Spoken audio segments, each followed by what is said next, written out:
Game on, ladies and gentlemen, and welcome back to Box Score Media. Thanks for tuning in. I'm your host, Jay Keaton. It is Monday, November 2nd, 2020.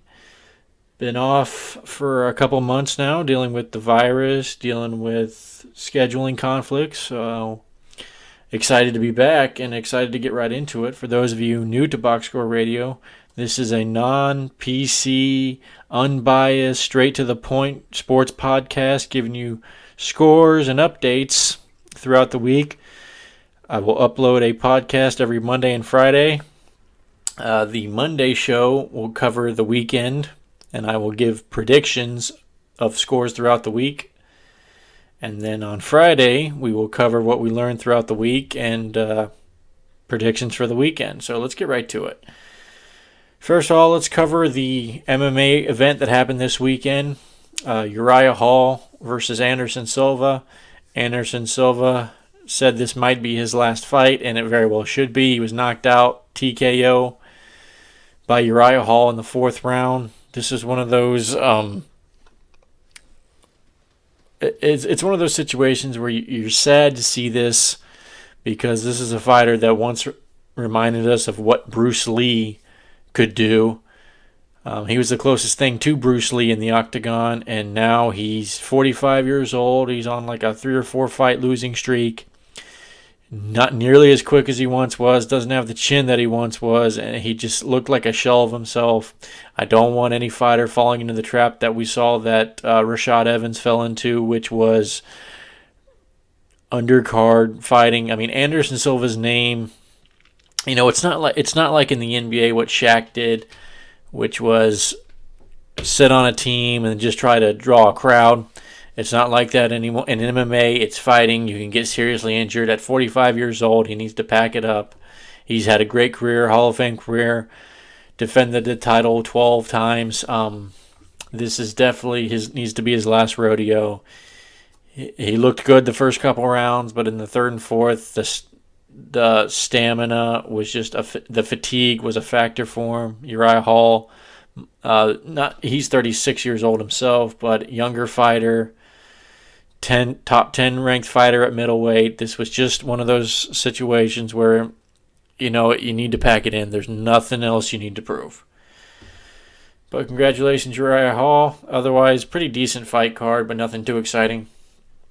But exciting weekend in college football. Let's get right to it. Start off in number 1. Clemson survives Boston College 34-28. I watched this whole game. Phil Jurkovec, quarterback of BC, started red hot. They came out to an early 28-10 lead, led 28-13 at halftime. I was actually rooting for Clemson because as a Notre Dame fan, I wanted to see them win this game. I did not want to see Clemson lose because watching the game, I thought Trevor Lawrence would be back next week. But in the end, he's going to be out next week. I thought if Clemson lost and Trevor Lawrence came back at Notre Dame, it would just be a beatdown. But since they won the game, came back and won 34-28, shut out BC in the second half, I was very excited to see that, and now there's actually hope that Notre Dame can pull off this upset. Clemson moves to 7-0. BC looks pretty good. They got a good offense. They got great offensive weapons. Defense is solid, but it is their Achilles heel. Total yards, Clemson 448 to BC's 275. Clemson did have that one turnover on the goal line, which led to a 98-yard fumble return for a touchdown for BC. That was definitely a high point for BC in the game. Broke the game open. Then they had that fake going forward on fourth down. Drew him off sides. Got another touchdown. Miraculous catch. Like again, BC 0 points in the second half. Clemson came back doing what great teams do. Now they go on to travel to Notre Dame. And it's number 1 versus number 4. And if Notre Dame has a shot, it's pressuring that freshman quarterback, even though he's 6'3", 250. He's got a great arm. He looked comfortable. He had a great game, too.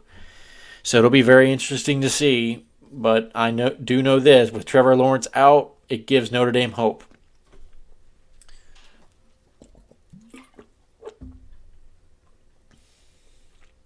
Number three Ohio State. Oh, excuse me. Number three Ohio State over Penn State, 38-25. This game was closer than I thought it was going to be. I thought it'd be a lot like the Minnesota Michigan game last week. I thought that I thought Ohio State would come out to an early lead. Penn State would get some scores, hang around, and in the second half, primarily the end of the second quarter, Ohio State would pull away. Penn State was able to keep it close and make some, and score on the first drive in the second half. But in the end, Justin Fields, with only 7 incompletions on the season, is looking like the Heisman favorite now. He was 28 of 34, 318 yards, and 4 touchdowns. Ohio State put up 526 yards of total offense, and they had 208 yards rushing compared to Penn State's 44. Just one-dimensional for Penn State, and most of their yards came from Sean Clifford, their quarterback, asking him to do way too much. Ohio State offense, defense, special teams got the best team right now. They are stacked. They are loaded. If they stay healthy, I don't see how they don't win the national championship. They are that good. And it was another big win for them, and this is probably their only test now that we saw that Michigan got upset. This is probably their biggest test of the year, and they made it look pretty easy. The score was not really that close. Another game that caught my attention, Texas upsets Oklahoma State 41-34 in overtime, giving Oklahoma State their first loss of the season. Very misconstrued stats here. Listen to this. In first downs, Oklahoma State had 35, Texas only had 18. Total yards, Oklahoma State 530, Texas 287. The difference, Oklahoma State had 5 turnovers in this game. They usually took care of the ball. They got a good defense, but you turn the ball over 5 times, you're going to lose. And the fact that they made Oklahoma State made this game this close with 5 turnovers is pretty impressive. In the end, they had a touchdown called back in overtime for an eligible man downfield, and they got sacked on 4th down. The guy should have threw the ball in the end zone, give his receiver a chance. Didn't happen. Texas takes out Oklahoma State. Another undefeated team goes down. Big 12 is pretty much eliminated from the playoffs now. And it was a great win for Texas. Tom Herman definitely is a fit there. We got some other top 25 scores. Number 2, Alabama over Mississippi State, 41-0. Mississippi State had that win against LSU in their opening week. Put up like 40 points, and ever since then, they've just been slowly going downhill. I think they're dealing with injuries. I think they're dealing with SEC speed. Definitely a shell of themselves. Alabama continues to roll. Number 4, Notre Dame over Georgia Tech, 31-13. The spread on this was 20.5. I had a feeling that Georgia Tech would cover. I had a feeling this game would close. I think Notre Dame's goal was just to get past Georgia Tech, win this game, stay healthy, and that way you have as healthy as you can possibly get when you have number 1 Clemson coming to town.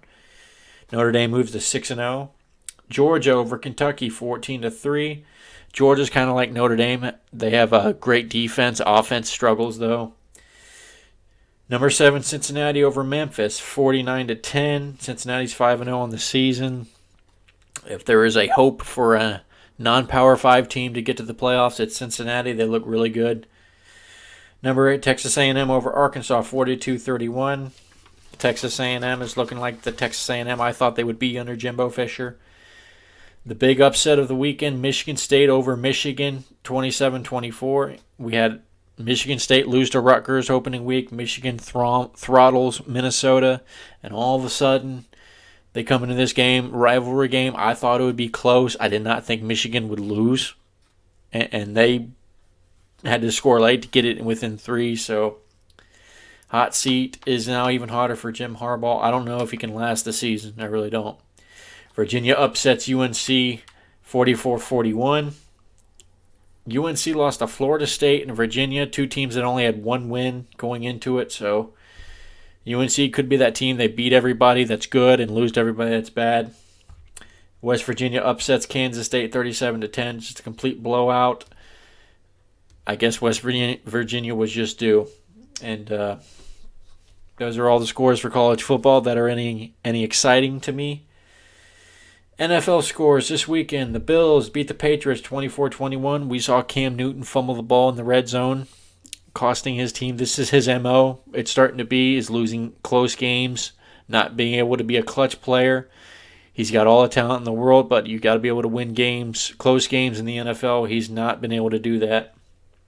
Patriots go to 2-5 on the season. The Bills 6-2, leading the AFC East. Bengals over the Titans 31-20. It's the second win in the season for the Bengals. I knew it. I knew Joe Burrow would be a good fit at Cincinnati, and he's proven that. Raiders over the Browns 16-6. Raiders had 24 first downs. Browns had 14. Baker Mayfield 12 of 25, 122 yards. He had a QBR of 39.7. And Derek Carr, not much better, 15 of 24, 112 yards, and a QBR of 48. So you got two professional quarterbacks throwing almost 500, one below 500, one just above 500, or 50% completion percentage, and 100 plus yards. I don't understand that in this day and age of the NFL. Those defenses are not that great.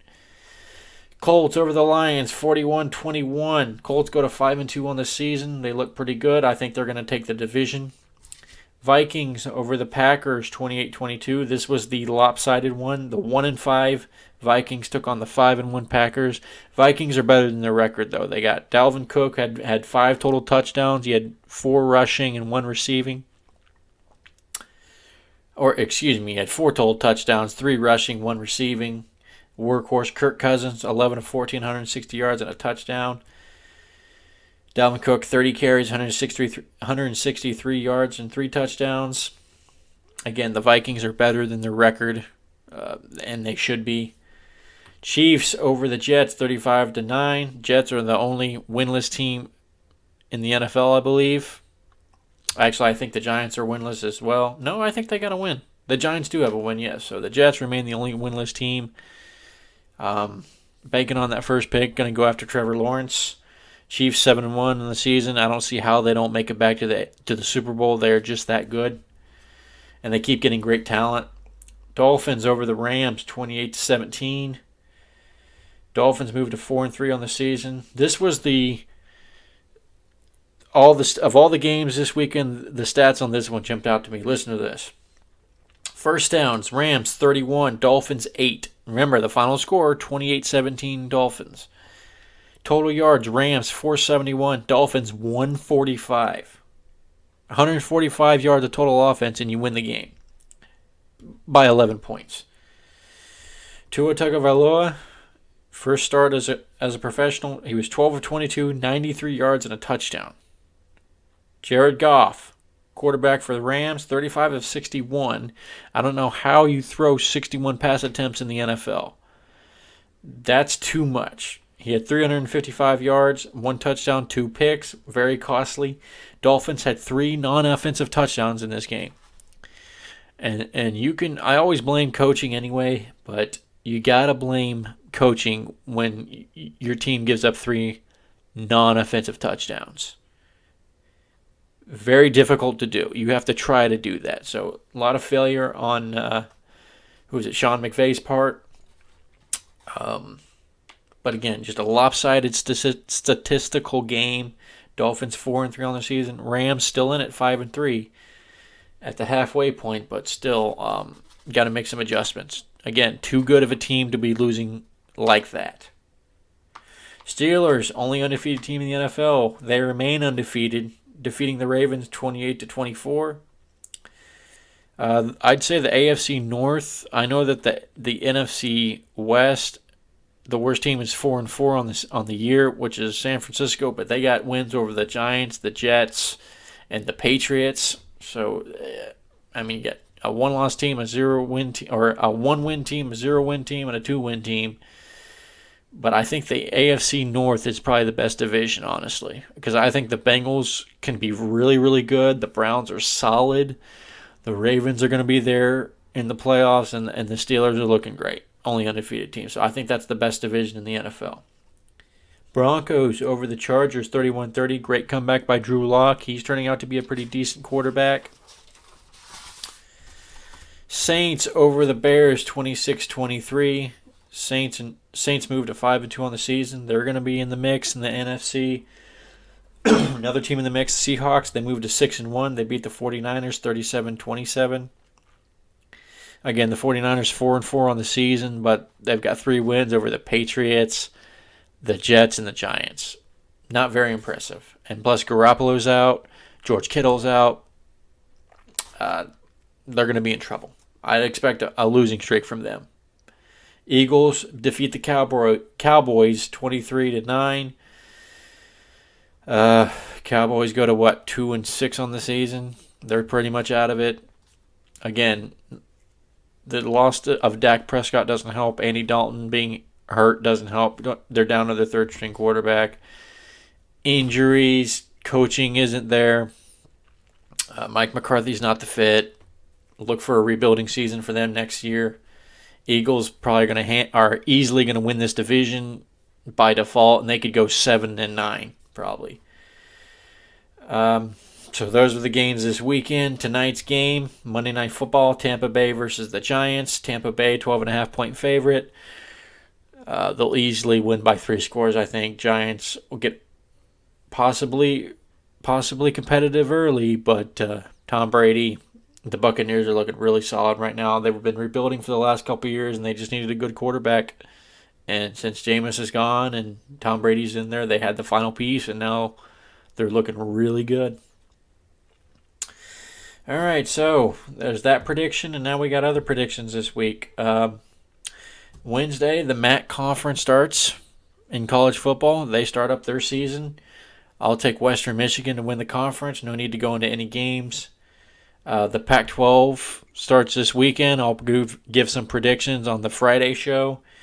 Thursday night football, Packers versus the 49ers. Again, Garoppolo out, George Kittle out, already decimated by injuries. I'll take the Packers big in that game, and I expect the 49ers to have a significant losing streak in the next couple games, being so injured. And it's crazy to see them at 4-4, as talented as they were, being in the Super Bowl last year and being a couple of plays away from winning it, and they're not even going to make the playoffs this year. All right, ladies and gentlemen, that is it. That'll do it. It's good to be back. Good to be doing this podcast. I'll be uploading it onto YouTube. Check out Box Score Media. Search it, Box Score Media. And like, subscribe, tell your friends, okay? I am tapped out, and I will catch you on Friday, players.